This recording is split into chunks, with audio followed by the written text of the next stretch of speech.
Praise the Lord. प्रिय परमेश्वर के लोगों, हमारे उद्धारकर्ता प्रभु यीशु मसीह के पवित्र नाम से मैं आप सभी लोगों को प्रभु यीशु मसीह के उद्धार के वचन के भाग में हृदय से स्वागत करता हूँ। आत्मीय मेरे भाई और बहनों, हम पिछले दिनों से कई सारे विषय को ध्यान कर रहे हैं। आज भी हम लोग एक खास विषय को ध्यान करने के लिए जाएंगे कि वो ये है कि सारे जगत के मनुष्यों को भरमाने वाला, सारे जगत के मनुष्यों को पाप में गिराकर सारे मनुष्यों को और उनके परिवारों के जीवन में हो या उनके बच्चों के जीवन में हो या आपके आध्यात्मिक जीवित में हो, बहुत बड़ी समस्या करके मनुष्यों को एक नाश के रास्ते में, विनाश के रास्ते में चलाने वाले, खींच के लेके जाने वाले शैतान के बारे में आज हम ध्यान करने वाले हैं। प्रियो, शैतान के बारे में इसलिए हमको जानना ज़रूरी है। अगर हमारे दुश्मन के साथ अगर लड़ाई करना है, अगर हम हमारे दुश्मन से लड़कर हम जीत हासिल करना है, तो उसको कमज़ोरियों को जानना है और उसका शुरुआत और उसका अंतिम के बारे में हम जानना बहुत आवश्यकता है। कि आज तुम्हारे जीवन में परमेश्वर का डर ज़्यादा नहीं है, शैतान का डर ज़्यादा है ना। तुम्हारे परिवार के विषय में, तुम्हारे बच्चों के विषय में, तुम्हारे भविष्य के विषय में, है ना। शैतान के विषय में काफ़ी डर है आप लोगों को, लेकिन परमेश्वर के विषय में डर है ये नहीं है। इसलिए जो इस संसार में परमेश्वर का शक्ति है, उसके साथ साथ शैतान की शक्ति भी है। और परमेश्वर हमें स्पष्ट कहते हैं कि शैतान के साथ हमें लड़ना ज़रूरी है। शैतान के साथ लड़ने वाला सच में वो जय पाएगा, क्योंकि हमारा जो दुश्मन है वो मनुष्य नहीं है, कोई मनुष्य नहीं। हमारा पड़ोसी, हमारे घर के लोग, हमारे खानदान के लोग, हमारे भाई बहन लोग, हमारे माता पिता या तुम्हारा दोस्त लोग, वो आपके दुश्मन नहीं है, आपका शत्रु वो नहीं है। तुम्हारा सबसे बड़ा शत्रु शैतान है। वो शैतान के बारे में जानना जरूरी है कि आज मैं शैतान के उस शुरुआत को और शैतान के एक पैदाइशी के बारे में आपको मैं बताना चाहता हूँ। उसका पैदाइशी कैसे हो गया। देखिएगा, शैतान के बारे में परमेश्वर ने एक वचन को ऐसे कहता है। परमेश्वर ने अपने भक्त पतरस के द्वारा एक वचन को ऐसे लिखवाएं। पहला पतरस का पहला पत्र, उसका 5वां अध्याय 8वां वचन में, सचेत हो और जागते रहो, क्योंकि तुम्हारा विरोधी शैतान गरजने वाले सिंह की नहीं इस खोज में रहता है कि किसको फाड़ खाएं। यानी कि शैतान एक बहुत बड़ी क्रोध से वो जिंदगी बिता रहे हैं। इतना गुस्सा उसके जीवन में है, उसके दिमाग में इतना गुस्सा है, वो कुछ रिवेंज लेने के सोच में है, कुछ रिवेंज लेने के लिए प्लान में है। वो रिवेंज क्या है? आखिर वो शैतान इतने क्रोध से, इतना गुस्सा से क्यों है? वो शैतान क्रोध के मारे आपके जीवन को, यानी कि इस संसार में रहने वाले मनुष्यों के जीवन को क्या कर रहे हैं? वो नाश कर डाल रहा है। लेकिन रोज मनुष्यों के पीछे लगे रहा है। बाइबल बताता है कि गरजने वाला सिंह जब भूखे रहता है, जंगल में कैसे गरजता है वो सिंह जब भूखे समय में, उसके आवाज को जंगल में रहने वाले सारे जानवर जो है डर जाते हैं, कांपते हैं। उससे भी भयानक रीति से गरजने वाले सिंह के समान शैतान इस खोज में रहता है कि आज किस परिवार को बर्बाद कर दें, आज किस व्यक्ति को बर्बाद कर दें, आज कौन सा विश्वासी को बर्बाद कर दें, आज कौन सा विश्वासी को भरमाएं, आज कौन सा व्यक्ति को मैं नाश करके डालें, किस व्यक्ति को नरक में लेके जाएं करके इसी खोज में क्या करता है शैतान ने, यानी कि मनुष्यों को काट डालने के लिए, फाड़ कर खाने के लिए उन मनुष्यों के पीछे लगे रहता है। प्रियो, आखिर ये शैतान इतना गुस्सा से क्यों भरा हुआ है? उसका मेन दो रीजन है कि शैतान इतना गुस्सा से रहने के कारण है। इससे पहले मैं ये बताना चाहता हूं, शैतान आप जैसे सोच रहे हैं, सिंह रहता है, बहुत बड़े लंबे लंबे दांत रहता है, काला रहता है, उसके बाल रहता है, केवल रात में दिखाई देता है, ये मत सोचिएगा। शैतान 24 घंटा तुम्हारे अगल बगल में रहता है। बाइबल में ये स्पष्ट कहता है कि शैतान वो एक दूत है। करोड़ों अरबों वर्षों के पहले परमेश्वर के सेवा करने वाला एक दूत है वो। बाइबल बताता है, क्योंकि परमेश्वर वचन जो है मनुष्यों के सामने सच्चाई को प्रकट करता है। जो मनुष्य के जीवन में सच को जानना है, परमेश्वर के दिल की बात है बाइबल। इसलिए बाइबल में यह स्पष्ट कहता है कि शैतान स्वर्ग में रहने वाले करोड़ों अरबों दूतों के बीच में एक दूत है। वो उसको लूसीफर के नाम दिया गया है। तो वो शैतान, यानी कि वो दूत जो है बहुत खूबसूरत है। जैसे आप रात में ताराओं को देख के कितना मगन हो जाते हैं, उतनी खूबसूरत चमकने वाला एक तारा के जैसे वो शैतान है। और इस शैतान अभी इस वक्त में बहुत बड़ी क्रोध से मनुष्यों को बर्बाद करने के लिए, इस संसार को बर्बाद करने के लिए, नाश करने के लिए वो गुस्सा से क्या कर रहे हैं, इंतजार में है। प्रियो, इतने खूबसूरत और इतने स्वर्ग में रहने वाले दूत, जो परमेश्वर के पास, परमेश्वर के साथ रहने वाला एक दूत के जीवन में, उसके सोच में इतना गुस्सा से क्यों भर गया कि आज मनुष्यों के सामने इतना हम लोग उसको नफरत करते हैं, उसको देखते हमको गुस्सा आ जाता है, नफरत पैदा हो जाता है। क्यों ऐसे?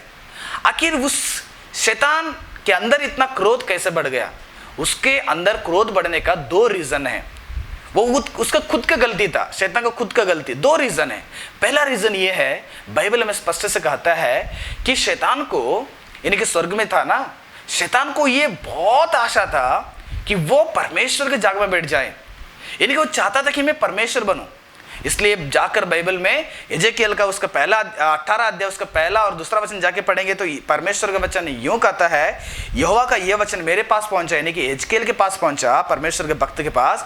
हे मनुष्य के संतान, सोर के प्रधान से कह, परमेश्वर यहोवा यो कहता है कि तू मन में फूल कर यह कहा चुका, यानी कि मन में फूल गए शैतान ने, मन में फूल कर यह कहा चुका कि मैं ईश्वर हूं। ऑलरेडी परमेश्वर है स्वर्ग में, महान जीवित परमेश्वर, स्वर्ग की विराजमान परमेश्वर, सारा सृष्टि का रचयिता परमेश्वर स्वर्ग पर रहते हुए ये दूत ने दिमाग में, सोच में एक घमंड, एक मन में फूल कर ये सोच बता रहा है कि ये सोच रहा है कि मैं ही ईश्वर बनना है।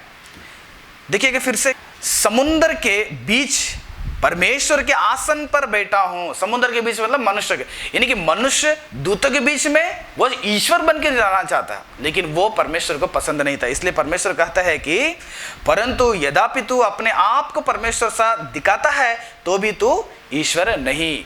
इसलिए शैतान के दिमाग में सोच, गुस्सा इसलिए है कि वो परमेश्वर बनना चाहा, लेकिन परमेश्वर इसे मना कर दिए कि तू दूत है, तू मेरा सेवा करना है और मेरी संतान को सेवा करना है, मेरे बच्चों को सेवा करना है।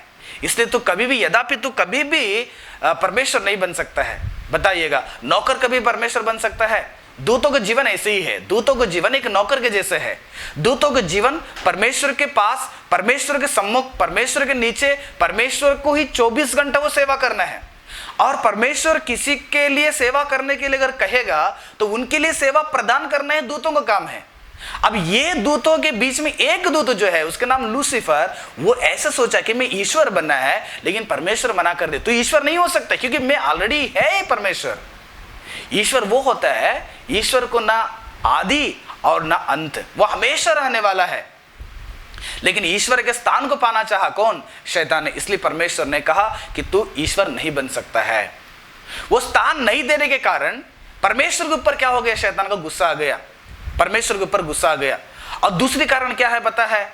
परमेश्वर ने दूतों को इसलिए बनाया, सृष्टि को इसलिए बनाया कि परमेश्वर के सोच में एक बहुत बड़ी सोच था, एक बहुत बड़ी योजना था। वो योजना ये है, एफेसियों का पहला अध्याय जाके पढ़ेंगे तो उसका 4-5 वचन में परमेश्वर का वचन यूं कहता है, जैसा उसने, यानी कि परमेश्वर ने हमें जगत की उत्पत्ति से पहले उसमें चुन लिया कि हम उसके निकट प्रेम में पवित्र और निर्दोष हो, और अपनी इच्छा के अनुसार हमें अपने लिए पहले से ठहराया कि यीशु मसीह के द्वारा हम उसके लिए पालक पुत्र हो जाएं। यानी कि परमेश्वर पिता ने पहले ही प्लान करके रखा, यानी कि दूतों को बनाने के बाद यीशु, परमेश्वर ने यह प्लान किया कि मनुष्यों को मैं बनाना है, और मनुष्य को बनाकर मनुष्य को मेरे पुत्र कहलाना है। क्योंकि मेरे और आपके अंदर की आत्मा, आदम को जिस समय में पहली मानव को परमेश्वर ने बनाया, उस पहली मानव के अंदर परमेश्वर ने क्या पुका? आत्मा को पुका। इसलिए मनुष्य ने जीवित बना, जिया उसने, तभी से वो सांस लेने के शुरू कर दिया, तभी से वो बात करना शुरू कर दिया। इसलिए परमेश्वर ने अपने अंदर की आत्मा को मनुष्यों को पुका कि मनुष्य जीवित हो गया। और इस मनुष्यों को बनाने के प्लान परमेश्वर का मनुष्य बनने के बाद नहीं, मनुष्यों को बनने से करोड़ों अरबों वर्षों से, यानी कि सृष्टि बनने से पहले ही, ये सृष्टि में दूत लोग भी आते हैं, दूतों को बनने से पहले परमेश्वर का प्लान था कि मनुष्य को बनाना है, मनुष्य को बनाना है। और इस मनुष्यों को यीशु मसीह के द्वारा हम परमेश्वर के पुत्र होना है, परमेश्वर के संतान होना है, हम परमेश्वर के बच्चे हैं। आज हम लोग परमेश्वर ने सृष्टि करने के बाद हमको यह पता चल रहा है हम परमेश्वर के संतान हैं। लेकिन परमेश्वर मनुष्यों को, आदम को बनने से पहले परमेश्वर ने प्लान किया कि मैं मनुष्यों को बनाना है। और इस मनुष्यों को मैंने यीशु मसीह के द्वारा, यानी कि पहलौठा यीशु मसीह के द्वारा लेपालक पुत्र बनाना है। प्रियो, पुत्र बनेंगे तो उनके लिए कुछ आशीषें हैं, उनके लिए कुछ जिम्मेदारी है, उनके लिए कुछ क्या बोलते हैं उसको, पावर रहता है। पुत्रों को पावर रहता है। एक राजा के राजगद्दी में कौन बैठ सकता है? राजा का बेटा ही बैठ सकता है ना। राजा का बेटा ही राजा का राजगद्दी में बैठ सकता है। ऐसे ही अगर एक करोड़पति का बेटा है तो करोड़पति जो करोड़ों रुपया कमा चुका है, जब बाप मर जाता है तो उसका सिंहासन या उसका संपत्ति का अधिकार किसके पास रहता है? राजा, यानी कि करोड़पति का बेटा क्या रहता है। सेम परमेश्वर यहां पर यही बात बता रहा है कि करोड़पति के सामने कितने भी नौकर रहे, करोड़पति को बेटा ही अलग है और नौकर लोग अलग है। अपना सारा जिम्मेदारी, सारा अधिकार बेटा के ऊपर रहता है, बेटा के हाथ में रहता है, बिना नौकर के पास नहीं रहता है। यही चीज यहां पर हुआ। मनुष्य को परमेश्वर ने जगत को उत्पत्ति से बनाने के लिए प्लान किया। यह प्लान शैतान को पता था। और मनुष्य को बनाने के बाद परमेश्वर ने क्या क्या प्लान किया मनुष्यों के लिए, मनुष्य के विषय में देखिएगा। अगर हम परमेश्वर के बच्चे हो जाए तो हमारे लिए क्या क्या बेनिफिट्स है। इब्रानियों का 2 अध्याय 5 से लेकर 7वां वचन देखिएगा। उसने उस आने वाले जगत को जिसकी चर्चा हम कर रहे हैं स्वर्गदूतों को अधीन ना किया। यानी कि जिसके विषय में हम आज चर्चा करते हैं ना, आज यूट्यूब में हो, फेसबुक में हो, व्हाट्सएप में हो, जूम में हो या संडे आराधना में हो, हर जगह में कई सारे सेवक लोग, कई सारे विश्वासी लोग, आप घर पे प्रार्थना करते हैं, बाइबल पढ़ते हैं, केवल इसी चर्चा में लगे रहते हैं कि हम मरने के बाद अनंत जीवन पाना है, हमको मरने के बाद स्वर्ग पाना है, उस परमेश्वर आने वाला स्वर्ग हमको प्राप्त करना है। उसी के लिए हम लोग क्या करते हैं, जिंदगी भर हम लोग कदम बढ़ाते हैं। यानी कि वो आने वाले दिनों में हमें मिलने वाले वो स्वर्ग है, हमें परमेश्वर देने के लिए तैयार है उसको। अभी उस स्वर्ग की चर्चा हम लोग करते हैं ना, वो स्वर्ग के बारे में जो हम चर्चा करते हैं, वो स्वर्ग को परमेश्वर दूतों के अधीन नहीं किया। स्वर्ग का अधिकार दूतों को नहीं, स्वर्ग में रहने का अधिकार दूतों को नहीं, स्वर्ग में केवल सेवा कर रहे हैं उन लोगों को। लेकिन स्वर्ग को परमेश्वर ने उनको देने के लिए प्लान किया, मनुष्य को बनाने के बाद वो पवित्र जीवन बिताएंगे, निर्दोष जीवन बिताएंगे, निष्कलंक जीवन बिताएंगे। यीशु मसीह के द्वारा मेरा पुत्र हो जाएंगे तो मैं उन्हें क्या करूंगा, स्वर्ग में आधीन करूंगा। वो स्वर्ग उन्हीं का है, मैं उन्हीं को देने वाला हूं। क्योंकि मैं जिस जगह में रहने वाला जो स्वर्ग है, जहां पर प्यासा नहीं, जहां पर भूखा नहीं, जहां पर बीमारी नहीं, जहां पर कष्ट नहीं, जहां पर समस्या नहीं, यहां पर केवल मेरा सोच, यानी कि परमेश्वर के सोच से भरा हुआ ये स्वर्ग जो है, इसमें मेरा बच्चे रहना चाहिए। ये मेरे बच्चों के लिए बनाया करके परमेश्वर का सोचता। उसी समय से परमेश्वर चाह मनुष्य को उसको दे दे, मनुष्य को उसको अधीन करें। वरन किसी ने कही या गवाही दी है कि मनुष्य क्या है। कुछ लोग कहते होंगे कि कुछ लोग कह चुके हैं कि, यानी कि दूत लोग कह चुके हैं, गवाही दी है कि मनुष्य क्या है कि तू उसकी सुधि लेता है, या मनुष्य का पुत्र क्या है कि तू उस पर दृष्टि करता है। परमेश्वर ने दूतों के विषय में इतना नहीं सोच रहे, चिंता नहीं कर रहे हैं, या केरोबियंस के बारे में चिंता नहीं कर रहे हैं, किसी के बारे में, सृष्टि के बारे में इतना चिंता नहीं कर रहे हैं। परमेश्वर की दृष्टि केवल मनुष्य के ऊपर है, क्योंकि हम सब लोगों ने परमेश्वर के पुत्र लोग हैं। देखिएगा, परमेश्वर की दृष्टि हमारे ऊपर है। परमेश्वर स्वर्ग को हमें आधीन करना चाहते हैं। 7वां वचन, तूने उसे स्वर्गदूतों से कुछ ही कम किया, यानी कि स्वर्गदूतों से कुछ ही हमको कम किया, क्योंकि हमें बनाने से पहले परमेश्वर ने दूतों को बनाया। दूतों के बनने के बाद मनुष्य को परमेश्वर ने बना रहे हैं, इसलिए कुछ ही बनाया। तूने उस पर महिमा और आदर का मुकुट रखा और उससे अपने हाथों के कामों पर अधिकार दिया।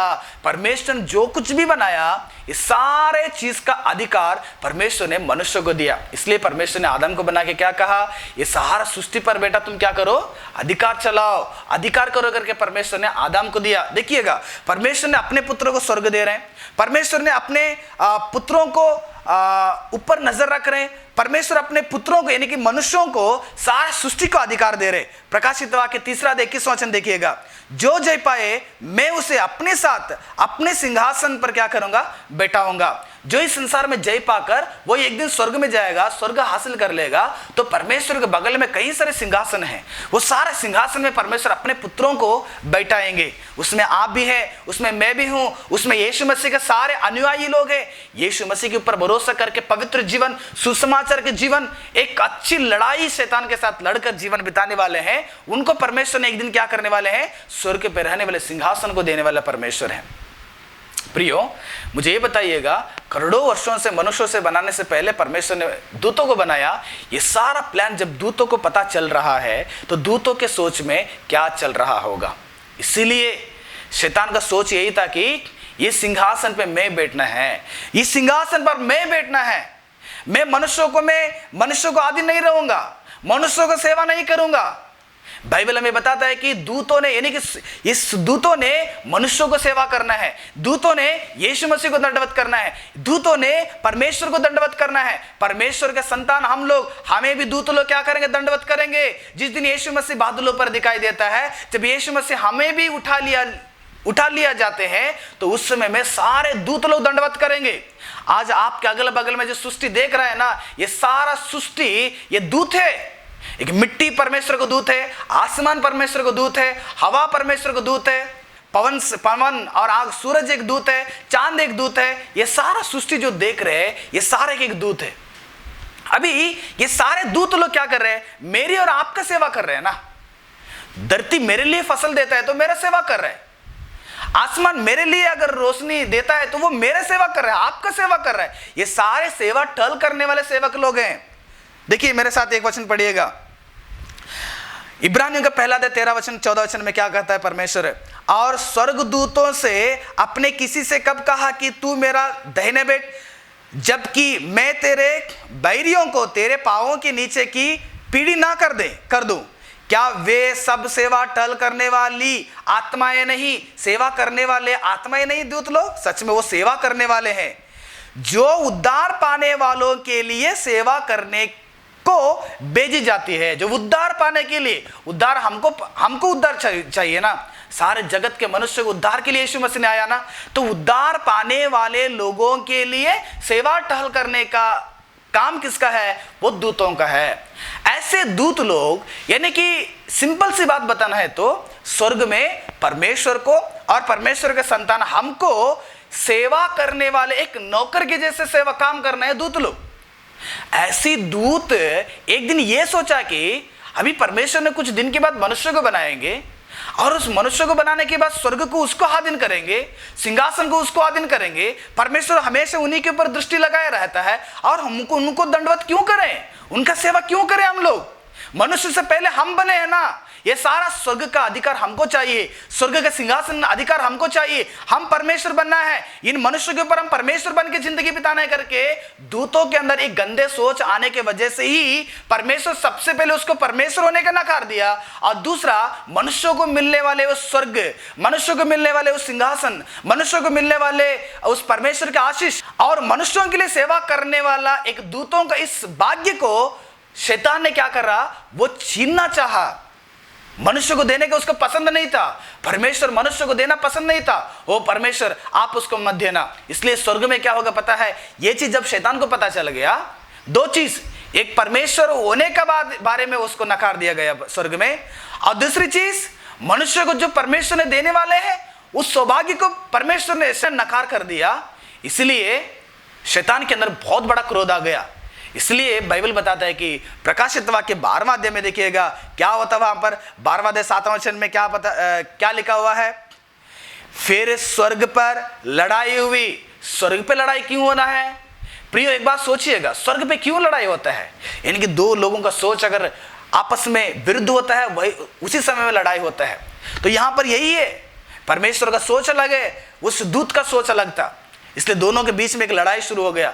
उस लड़ाई में बाइबल बताता है कि स्वर्ग पर लड़ाई हुई। मिकाएल और उसके स्वर्गदूत अजगर से लड़ने को चला। अजगर मतलब शैतान के सोच, शैतान के स्वभाव, अजगर के स्वभाव, डराने के स्वभाव, गंदे स्वभाव के रहने वाले लोगों को वहां पर बाइबल में उस दूत को अजगर कहा करके नाम दिया गया है।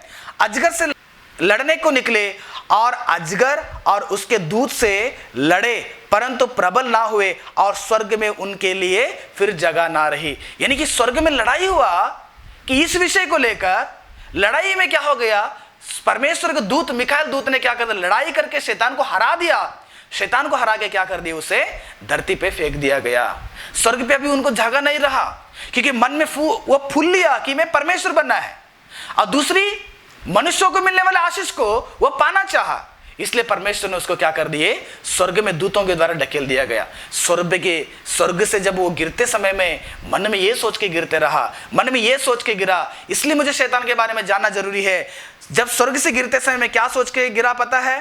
प्रकाशित वाक्य 12:9 में, और वह बड़ा अजगर अर्थात वही पुराना सांप जो इब्लिस और शैतान कहलाता है और सारे संसार को भरमाने वाला है, जो स्वर्ग से धरती पे गिरते समय में यह सोच के गिरा कि परमेश्वर से लड़ाई किया, मैं प्रबल ना रहा, मैं दूतों से लड़ाई किया, प्रबल ना रहा, लेकिन परमेश्वर के संतान इस संसार में है, वो मनुष्य लोग है, उस मनुष्यों से मैं लड़ाई करूंगा, मनुष्यों को भरमाऊंगा, मनुष्य के मध्य में परमेश्वर बनूंगा, मनुष्यों को स्वर्ग पाने नहीं दूंगा, मनुष्यों को उस सिंहासन को पाने नहीं दूंगा करके मनुष्यों के साथ लड़ाई करने के लिए, मनुष्यों को भरमा कर मनुष्यों को अपने मुट्ठी में लेने के लिए प्लान करते उधर से गिर गए उसने। इसलिए बाइबल बताता है कि सारे संसार को भरमाने वाले हैं, पृथ्वी पर गिरा दिया गया और उसके दूत उसके साथ गिरा दिए गए हैं। यानी कि मनुष्य को भरमाने के सोच लेकर आया वो।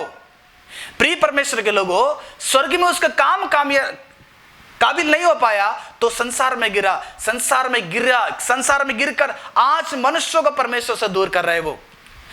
जिस समय में स्वर्ग से धरती पे गिर गया, आदि मनुष्य हव्वा को क्या कर दिया, अपने वश में कर लिया उसने, परमेश्वर से दूर कर लिया। हव्वा को आकर भगा दिया, भरमाया, परमेश्वर के बात को नहीं शैतान के बात को मानकर हव्वा पहले क्या कर दी, भरमा गई। प्रियो, वैसे हव्वा से लेकर, आदम से लेकर, कैन से लेकर दुनिया में इतने लोगों को अपने मुट्ठी में ले लिया। प्रियो, हर एक व्यक्ति आज शैतान को गुलाम हो चुका है, हर एक व्यक्ति आज शैतान के अधीन हो चुका है। शैतान का प्लान है कि जो स्वर्ग परमेश्वर ने हमको नहीं दिया वह मनुष्यों को पाने नहीं देंगे, जो सिंहासन परमेश्वर ने हमको नहीं दिया वो सिंहासन को मनुष्य को पाने नहीं देंगे। जिस दृष्टि परमेश्वर ने हमारे ऊपर नहीं रखते हैं लेकिन मनुष्य के ऊपर रखते हैं, परमेश्वर को दृष्टि मनुष्यों से हटा दूंगा। ये सारे मनुष्यों को परमेश्वर ने क्या प्लान किया था, वो सारा प्लान बिगाड़ने के लिए शैतान ने क्या कर दिया, सोच समझकर इस संसार में गिरा हुआ है। जिस समय में हव्वा को अपने वश में करके हव्वा को परमेश्वर से दूर कर दिया, सेम आज हर एक मनुष्य को शैतान ने क्या कर दिया है, भरमा रहा है। कितने लोग परमेश्वर की आराधना, परमेश्वर के वचन को छोड़ के कितने लोग हैं अपने कमाई के पीछे लगे रहे हैं। केवल उनको कमाई से मतलब है, केवल काम में काम काम काम। कितने लोग पैसे कमाने में, कितने लोग अपने केवल पढ़ाई के ऊपर ज्यादा ध्यान लगाते हैं, कभी परमेश्वर के ऊपर ध्यान नहीं लगा पा रहे हैं। कितने माता पिता है अपने बच्चों के लिए कितने करोड़ों लाखों रुपए खर्चा करते पढ़ाई करने के लिए, लेकिन कोई माता पिता अपने बच्चों को परमेश्वर के इस वचन को नहीं देना चाहते हैं जो मनुष्यों को आने वाले दिन में उस उद्धार का स्वर्ग दे सकता है। ऐसे वचन के करीब कोई माता पिता लेके नहीं आना चाहते हैं। प्रियो, कई सारे लोग अपने जीवन में बुरे आदतों को करते हुए शैतान के हाथों में फंस गए हैं। शैतान आपको फुसला रहा है, पाप करो, धोखा दो, व्यभिचार करो, ये सारे संसार के गंदा जीवन बिताओ, कोई समस्या नहीं। प्रियो, आप ये काम करेंगे तो शैतान को आप अधीन होकर शैतान के हाथों में क्या कर दिया, आप लोग एक हथियार बन गए हैं। शैतान के साथ आप लड़ नहीं पा रहे, लेकिन दूत लोग लड़ लिए। दूत लोग लड़ के शैतान को हराकर संसार के ये धरती के ऊपर भेज दिया गया, उसको ढकेल दिया गया। लेकिन हम शैतान के साथ लड़ाई कर रहे हैं, हम शैतान के साथ लड़ाई करके हम जीत हासिल कर रहे हैं? नहीं, शैतान को गुलाम होकर जिंदगी बिता रहे हैं। हम राजा बनकर परमेश्वर के संतान, परमेश्वर के पुत्र होकर जीने वाले हम लोग आज शैतान के अधीन हो चुके हैं। सच में शैतान के अधीन हो चुके हैं हम लोग। बाइबल बताता है कि पौलुस ने थिस्सलुनीकियों लिखा हुआ दूसरा पत्री उसका 2 अध्याय 4 वचन में, शैतान ने स्वर्ग में सोचा था मैं परमेश्वर बनना है, लेकिन स्वर्ग में उसको मौका नहीं मिल पाया। लेकिन धरती पे गिरकर आज मनुष्य के हृदय में वो परमेश्वर बन के जिंदगी बिता रहे। आज मनुष्य के हृदय में परमेश्वर बन के बैठ गया। वो आज मनुष्यों के हृदय में परमेश्वर बन के बैठ गया।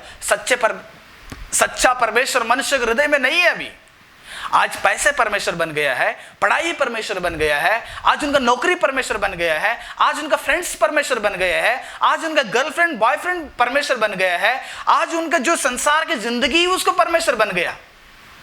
जो शैतान यीशु मसीह के पास आके कहा ना, तू मुझे दंडवत करो, ये सारा संसार का अधिकार मैं तुझे दे दूंगा, यही चीज यीशु मसीह ने जीत लिया, लेकिन मनुष्य ने हार गया है। शैतान इस सारा जगत को दिखा रहा है, सारा जगत को दिखा रहा है, आपको भरमा रहा है, इस संसार के आशाओं में आपको गिरा रहा है। आप इस आशाओं में गिर के शैतान के अधीन हो चुके हैं।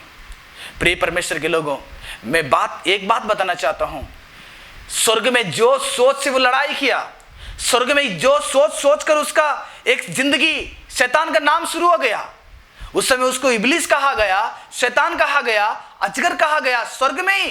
स्वर्ग में उसको ऐसे सोच आया, तो सोच आने की वजह से उसको वहां पर लड़ाई होकर इस संसार में गिरा, वहां पर वो लड़ नहीं पाया, लेकिन वहां का स्थान को खो के संसार में आया। उधर से गिरते समय बहुत बड़ी क्रोध से क्या कर दिया, वो गिरते रहा। बाइबल बताता है प्रकाशित वाक्य 12वां अध्याय 12वां वचन में, हे पृथ्वी और समुद्र तुम पर हाय, क्योंकि शैतान बड़े क्रोध के साथ तुम्हारे पास उतर आया है। वहां पर लड़ाई करके वो हार गया, उसको शर्मिंदा हो गया, उसको जीत हासिल नहीं कर पाया, इसलिए उसको यहां पर फेंका गया। यहां पर आते समय बहुत बड़ी क्रोध से वो आ रहा है कि तुम्हें किस प्रकार से परमेश्वर से दूर करें, तुम्हें किस प्रकार से परमेश्वर के साथ नफरत को पैदा करें, तुम्हारे जीवन में वो कैसे काम करे कि वो काम की वजह से परमेश्वर तुम्हें उस आशीष को ना दें। किस प्रकार से परमेश्वर आपके जीवन को शैतान ने अपने मुट्ठी में ले, ताकि वो सिंहासन को आप खो सके, परमेश्वर को खो सके, परमेश्वर को उस आशीष को खो सके।